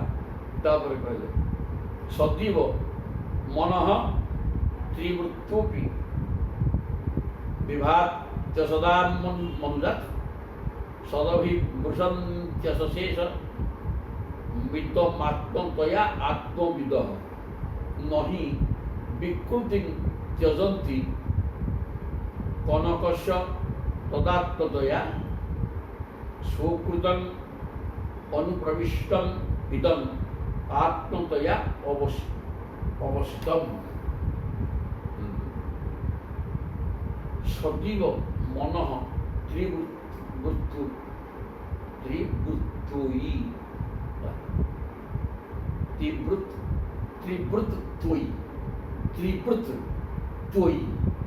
ତ୍ରିବୃତ୍ତୋଇ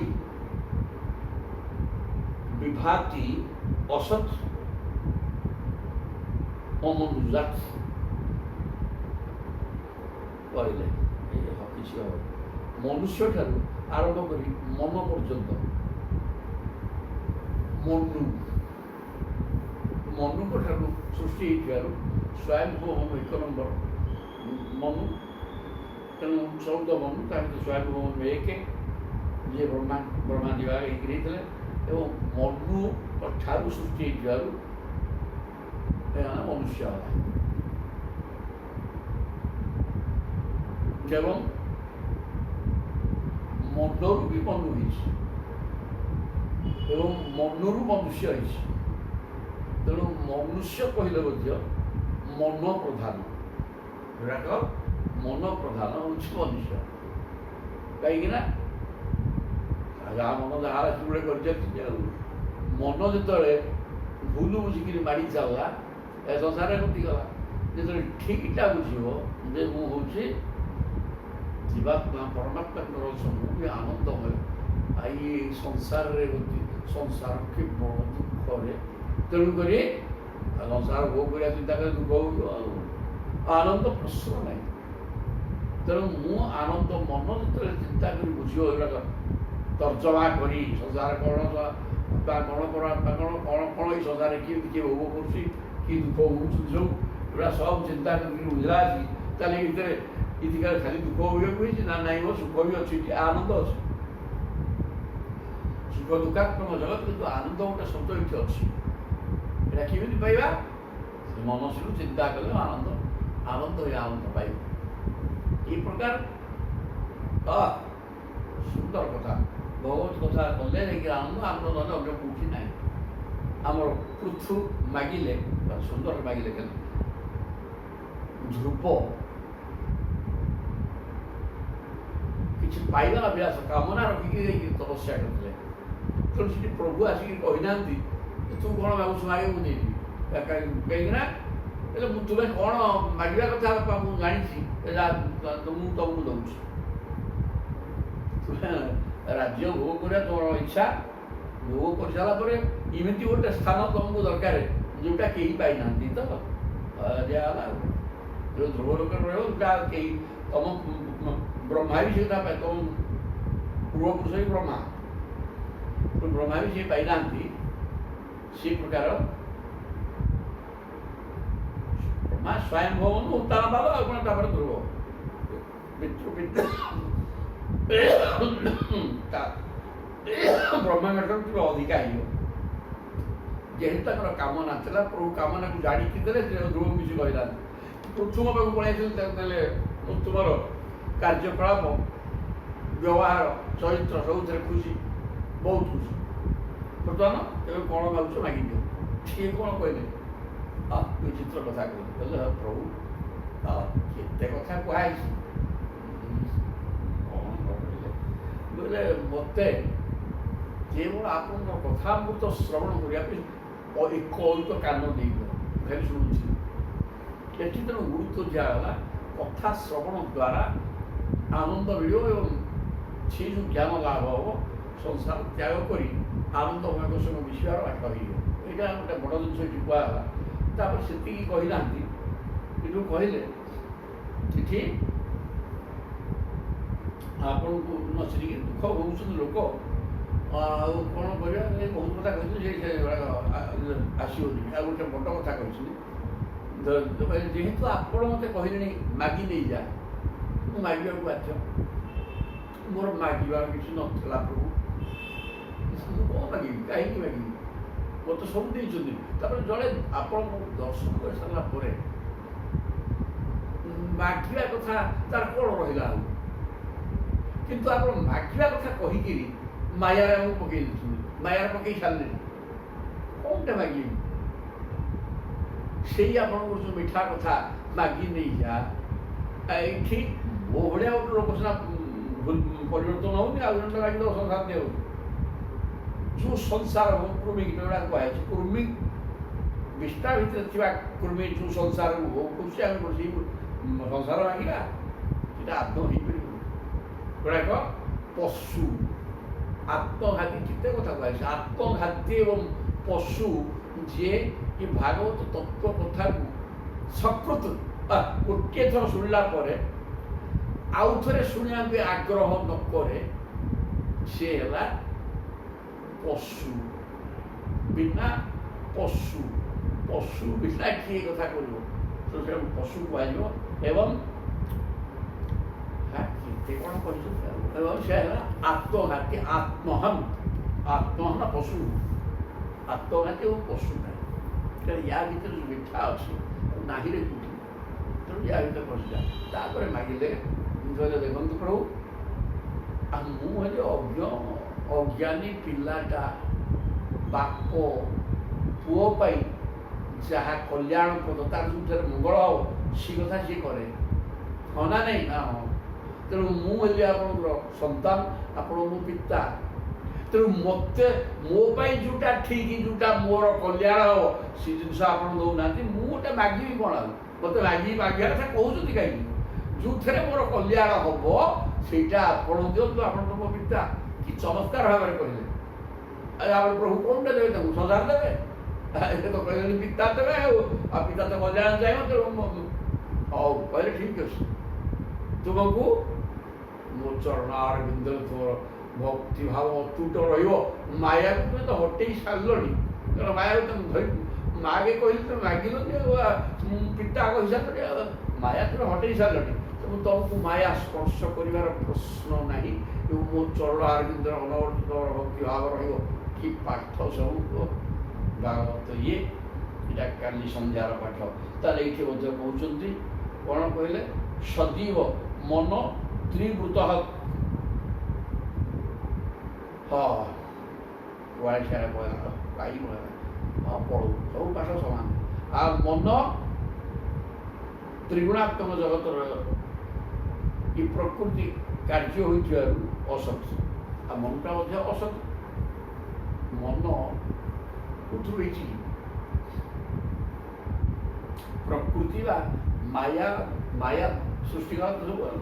ତେଣୁ ମନଟା ଯେହେତୁ ମାଇକ, ତେଣୁ ସେଇଟା ଜଡ଼ ଅସତ୍ ପଦାର୍ଥ। ଆପଣ ହେଉଛନ୍ତି ଜଗତର ଆଧାର, ଏବଂ ଏଥିରେ ଆପଣ ହିଁ ପରିପୂର୍ଣ୍ଣ ଜଗତର ଆଧାର। ଜଗତକୁ ଧରି ରଖିଛନ୍ତି, ମାନେ ଜଗତ ନଥାନ୍ତା। ପ୍ରତ୍ୟେକ ଭିତରେ ଆପଣ ଥିବା ଜଳ ଗୁଡ଼ାକ ରହିବ କ'ଣ? ତେଣୁ ଆପଣ ତା ଭିତରେ ରହିଥିବା ହେତୁ ସବୁ ନାହିଁ, ସରିଗଲା ପରେ ଯାହା ରହିଲା ସିଏ ଅଛି ମାନେ ସତ ବସ୍ତୁ, ସେଇଟା ସତ୍ୟ। ତେଣୁ ସିଏ ସତ୍ୟ ଆପଣ ଥିବାରୁ ଇଏ ଅସତ ଜଗତ ସତ ଭଳିଆ ଲାଗୁଛି। ତେଣୁ ଏଗୁଡ଼ାକ ଅସତ ମାଇକ ଜିନିଷ, ମନ ବି ଠିକ୍ ତାହା। ତେଣୁ ଆପଣ ତା ଭିତରେ ଥିବାରୁ ଏଗୁଡ଼ା ସତ ହେଇଯାଇଛି। ଏଥିରେ ତେଣୁ ଅସତ ଗୁଡ଼ାକ ମଧ୍ୟ ସତ ଭଳିଆ ଲାଗୁଛି। ବିଭାତି ଅସତ ମନୁଜାତ। ତେଣୁ ଅସତ ଗୁଡ଼ାକ, ସଂସାରଟା ସମ୍ପୂର୍ଣ୍ଣ ବ୍ରହ୍ମ ସତ୍ୟ, ଜଗତ ମିଥ୍ୟା ବା ଅସତ। ଅସତ ହେଇଥିଲା ମଧ୍ୟ ଯେହେତୁ ସତ୍ ଆପଣ ରହିଛନ୍ତି, ଆଉ ସତ୍ ଯୋଉଠି ଯିଏ ସତ୍ ବି ଲାଗିବ। ତେଣୁ ଏହା ସତ୍ ଭଳିଆ ଲାଗୁଛି, ଅଛି ନାହିଁ ନାହିଁ କହିଲେ ଲୋକ ଏଇଟା ପାଗଳ ହେଇଗଲାଣି। ଜଗତ ନାହିଁ, ଆମେ ନାହିଁ, ସରିଲା କେମିତି ପାଗଳ ହେଇଗଲାଣି, ତାକୁ କେହି ବୁଝିବେନି। ଇଏ ଏତେ ସହଜ ନୁହେଁ ଯେ ବୁଝିବା, କିନ୍ତୁ କହିଦେଲେ କ'ଣ ଇଏ ଆଗ ଅନୁଭବ କରିବ। କୁହ ଆମେ ନାହିଁ କହିଦେଲେ କ'ଣ ପାଗଳ କଥା ନୁହଁ। ଆମେ ନିଜେ କ'ଣ କରିବା, କିଏ ମୁଁ ତ ଅଛି, ନାହିଁ କ'ଣ ଗୋଟେ 74 ବର୍ଷ ହେଲା ମୋର ମୁଁ ଅଛି, ନାହିଁ କ'ଣ କରୁଛ? କିନ୍ତୁ ନାହିଁରେ ପାଠଟା ସେମିତି ବୁଝା ହବ। ଅଛୁ ମାନେ କ'ଣ, କେମିତି ଅଛୁ ତୁ? ହେଲେ ଉଠିଲା ଆସିକି ଘଣ୍ଟା ପିଠି ଦରଜ, ଲେଟା ପକେଇଲେ ଉଠିବ, କେମିତି ଉଠୁଥିଲୁ? ଷଣ୍ଢ ମାର୍କା ଗଡ଼ି ଯାଉଥିଲୁ, ଏଇଠି ଟିକେ ଥିଲୁ, କେତେ ଅବସ୍ଥା ଦେଇକି ପରିବର୍ତ୍ତନ ହେଇ ଚାଲିଛି ଏବଂ ଗଡ଼ି ଚାଲିଛି। ନିର୍ଦ୍ଦିଷ୍ଟ ସ୍ଥିତିରେ ଅଛୁ ତ, जी अच्छी से निर्दिष्ट स्थिति जी अच्छी ता ना अच्छी रे अच्छी माने सत अस्ति सत अच्छी अस्ति माने अच्छी माने थिला रही अस्ति शब्दर अच्छी शब्दर अर्थ नित्य प्रवृत्त वर्तमान अतीत वर्तमान भविष्य सब एक अच्छी बोले या तू या छु तू ना तू बोलबार नहीं रे बापा से नहीं ना अच्छी ताले कहीं आमको कहु ना प्रवृत्त आम ना अच्छी पुणी कहीं कौच ना वर्तमान अच्छु वर्तमान थी अच्छी वर्तमान अच्छी अतीत ना अत पाए पलैलानी तो पाखे तो शरीर गोटे अतीत अच्छी आगे कहीं शरीर गोटे परिवर्तन है अनवर्त परिवर्तन हो चलो आगू कौन हो कहीं जानी छाड़ ताले ये प्रकार होगा किसी ना तेणु आपण या भीतर हेतु ना जिनिस सत भाया लगुच आत्मज्ञानी मैंने ब्रह्म दृष्टि रखि से समग्र विश्व हो आत्मज्ञानी से कहते समग्र विश्वटा ब्रह्ममय वासुदेव सर्वम सर्वम खलुदम ब्रह्म ये सब वेदांत वचन ये सब श्लोक नुहे गोटे गोटे गोटे खड़ा वाक्य सर्टकटे कह अति सर्ट कि विस्तृत अर्थ एक अर्थ का फला फला प्रयोग तेणु ब्रह्म सत्यम जगन मिथ्या ये कथा एवं सर्वं खलु इदम ब्रह्म इदम इदम चतुर्दश ब्रह्मांडम सबुदा जी जिते जो अच्छी सब गुड़ाक ब्रह्म वस्तु एवं इदम ब्रह्म वासुदेव गीता कही वासुदेव सर्वम समस्त कृष्णमय तेणु ये प्रकार कथा सब कहुई तेणु आपण ही विश्व समग्र विश्व किए माने ब्रह्मज्ञानी से विश्वटा को ब्रह्ममय देखते आपण भिन्न बोली देखी पारती ना माया को एवं माया को सत्य बोली स्वीकार करती ना माया ना आपण केवल अच्छा ये कथा प्रकृत ब्रह्मज्ञानी आज कह नही विकृति त्यजंती जनक तदा दया तेणु माया है विकृति विकार माने विकार शब्द अर्थ परिवर्तन जार अच्छी विकार एवं पूर्व स्थिति क्या फेरी तेणु माया जहाँ तैयारी कर विकृत मूर्ति मुहूर्त बदल चलती तेणु से ना तेणु किए तेणु जी ब्रह्मज्ञानी सी कहते ब्रह्म ही सत्य टी ब्रह्म वस्तु अच्छा माया ना तार किसी सत्ता नहीं जी ना जी तो माया तार सत्ता हासिल कर तेणु ताहा मिथ्या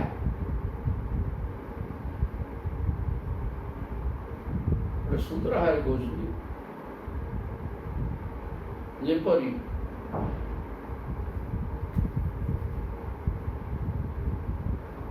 सुनार ही मूल्य दिखती तत्वज्ञानी गोटे सुनारे सुंदर उदाहरण सुंदर सुनारे हारटे अच्छी टीका नूपुर अच्छी सुनार अनेक अलंकार तैयारी गोटे अलंकारटे अच्छे अलंकार सुना ना नहीं अलंकार ना सुना सुना ना नहीं ना सुना तेणु से अलंकार बणिया नहीं देले से सुनार मूल्य दब तमाकी पितल कि कंसा कि लुहार मूल्य नुह तेणु सुनार मूल्य दिज्व तत्वज्ञानी पुरुष सेहीपरि माया निर्मित आकृति को मिथ्या बोली मानी अधिष्ठान रूप आपण भी देखते जमी अलंकारटा सुना ठार भिन्न नुहे अलंकारटा गोटे नाम रूप को लेकिन तेणु जगतरा नाम रूप को लेकिन नाम रूप को लेकिन जी सी माया भाषा बुझेद ये गोटे चमत्कार बुझेद तेणु जदि माया इटा कि सुना ना नहीं हाँ सुनाटा तेणु जदि इटा माया से ब्रह्म ठार आसला नहीं सुना कहले ये ब्रह्म बुझे सुना थिला सुनार अलंकार है पुणी अलंकार सुना भांगला सुना है ତେଣୁ ସୁନା ଥିଲା ସୁନା ହେଲା, ମଝିରେ ନାମ ରୂପକୁ ନେଇକିରି ଗୋଟେ ଅଳଙ୍କାର ହେଇଛି। ତେଣୁ ଏ ନାମ ରୂପକୁ ନେଇକିରି ଯୋଉ ଅଳଙ୍କାର ହେଇଛି ସେ ସୁନା ନା ନାଇଁ ରେ, ନା ହଁ ସୁନା। ତେଣୁ କଣ ବୁଝେଇ ଭାଇଆ ହେଇଯିବ। ତେଣୁକରି କହୁଛନ୍ତି ସେମିତି ବ୍ରହ୍ମ ପଦାର୍ଥରୁ ମାୟା ବାହାରିଲା ନାମ ରୂପକୁ ନେଇକିରି, ଅନେକ ଜଗତ ଆଗକୁ ମାୟା ନାମ ରୂପକୁ ନେଇକିରି ପୁରା ଜଗତ ହେଇଛି 84 ଲକ୍ଷ ଜୀବଜନ୍ତୁ। ତେଣୁ ଏଗୁଡ଼ାକ ସୁନାରେ ଅଳଙ୍କାର ଭଳିଆ ନା? ହଁ, ଅଳଙ୍କାର ଭିତରେ ସୁନା ଅଛି ନା ନାଇଁ? ହଁ ଥିଲା। ତେଣୁ ୟା ଭିତରେ ଇଏ ଯୋଉ ମାୟା ହେଇଛି ୟା ଭିତରେ ବ୍ରହ୍ମସତ୍ତା ଅଛି ନା ନାଇଁ? ନା ଅଛି। ତେଣୁ ୟାକୁ ବ୍ରହ୍ମ କାହିଁ କୁହାଯିବନି? ତେଣୁ ଇଏ ବି ବ୍ରହ୍ମ ଯୁକ୍ତି ତ ଆଉ କ'ଣ। ତେଣୁକରି କହୁଛନ୍ତି କିନ୍ତୁ ୟାକୁ ଜ୍ଞାନୀମାନେ ମାୟା ବୋଲି କହନ୍ତି ଏବଂ ବ୍ରହ୍ମଠାରୁ ଭିନ୍ନ ବୋଲି କହନ୍ତି। ପୁଣି ତାକୁ ଯୁକ୍ତି କରୁଛନ୍ତି ଯେ ୟାକୁ ବି ବ୍ରହ୍ମ କହିଲେ କିଛି ଅସୁବିଧା ହେବନି। ଏମିତି ଗୋଟେ କଥା ଆଉ। ସେ ସୁନା ଯେମିତି ଅଳଙ୍କାରଟା ବି ସୁନା, ଆଉ ତେଣୁ ଇଏ ବି ହେଇପାରିବ। ତତ୍ତ୍ୱଜ୍ଞାନୀ ପୁରୁଷ ସେହିପରି ମାୟା ନିମିତ୍ତ ଆକୃତିକୁ ମଧ୍ୟ ମିଥ୍ୟା ବୋଲି ମାନି ଅଧିଷ୍ଠାନ ରୂପେ ଆପଣଙ୍କୁ ବି ଦେଖନ୍ତି। ମାୟା ନିର୍ମିତ ଏ ନାମରୂପକୁ ଧରିକି ଥିବା ଜଗତଟା ମିଥ୍ୟା, କିନ୍ତୁ ଆମେ ମିଥ୍ୟା ଦେଖୁନୁ, ତା ଭିତରେ ଥିବା ଆପଣଙ୍କୁ ଦେଖୁଛୁ। ଏହା କହିଲେ ଅଳଙ୍କାରଟା ନାମରୂପକୁ ନେଇକି ରହିଛି, ତେଣୁ ଅଳଙ୍କାରଟା ମିଥ୍ୟା, କିନ୍ତୁ ତା ଭିତରେ ସୁନା ତତ୍ତ୍ୱ ଅଛି ନା ନାଇଁ? ନା ହଁ। ତେଣୁ ସେ ସୁନାଟା ସତ୍ୟ। ସୁନା ଥିଲା, ପୁଣି ତା ଭିତରେ ସୁନା ଅଛି, ପରେ ଆଉ ଭିତରେ ସେ ସୁନା ହେଇଯିବ। ଠିକ୍ ସେମିତି ପରମାତ୍ମା ଥିଲେ ଜୀବାତ୍ମା ହେଇକିରି ନାମ ରୂପକୁ ନେଇକିରି ଜୀବାତ୍ମା ବା ପରମାତ୍ମା, ଜୀବାତ୍ମା ଅଛନ୍ତି, ପରମାତ୍ମା ଅଛନ୍ତି, ରହିଲେ ମଧ୍ୟ ଏଇ ଯୋଉ ନାମ ରୂପ ଏଇଟା ମିଥ୍ୟା, ଅଳଙ୍କାରଟା ମିଥ୍ୟା, ନିର୍ଦ୍ଦିଷ୍ଟ ସମୟ ପାଇଁ ରହିବ, କିନ୍ତୁ ତା ଭିତରେ ଥିବା ବ୍ରହ୍ମସତ୍ତା ସତ୍ୟ। ଏଇଟା ଠିକ୍ କଥା କୁହାଗଲା। ଉଦାହରଣ କେତେବେଳେ ସୁନା ଉଦାହରଣ ଦେଇକିରି ଜମେଇକିରି ଅର୍ଥଟା ପ୍ରକାଶ କରିବା ପାଇଁ ସୁନା ଥିଲା, ଅଳଙ୍କାର ଥିଲା, ହେଲା ଅଳଙ୍କାରଟା ଗୋଟେ ତାର ନାଁ ରହିଲା, ନାଁ ଅନୁସାରେ ରୂପ ଗୋଟେ ରହିଲା। ଯେମିତି ଜଗତ ବ୍ରହ୍ମ ପଦାର୍ଥ ମାୟା, ବ୍ରହ୍ମରୁ ମାୟା ଯେମିତି ଜଗତ ତିଆରି କଲା, ସେଗୁଡ଼ାକ ସବୁ ମାଇକ ଜିନିଷ। ତେଣୁ ଏଗୁଡ଼ାକ ମାୟା ବା ମିଥ୍ୟା, କିନ୍ତୁ ତା ଭିତରେ ବ୍ରହ୍ମସତ୍ତା ଅଛି, ତାହା ହିଁ ସତ୍ୟ। ସୁନ୍ଦର କଥା। ଆପଣ କାରଣ ଆପଣ ବିଶ୍ୱ ନିର୍ମାଣ କରିସାରିଲା ପରେ ମାୟା ନିର୍ମାଣ କରିଦେଉଛି, ଆପଣ ତା ଭିତରେ ପଶି ଯାଉଛନ୍ତି। ତେଣୁ ଆପଣ ହିଁ ସତ୍ୟ, ଆଉ ଯାହା ସବୁ ମିଥ୍ୟା। ଠିକ୍ କଥା, ଏତିକି ତ କୁହାଗଲା। ହେଇଗଲେ ତେଣୁକରି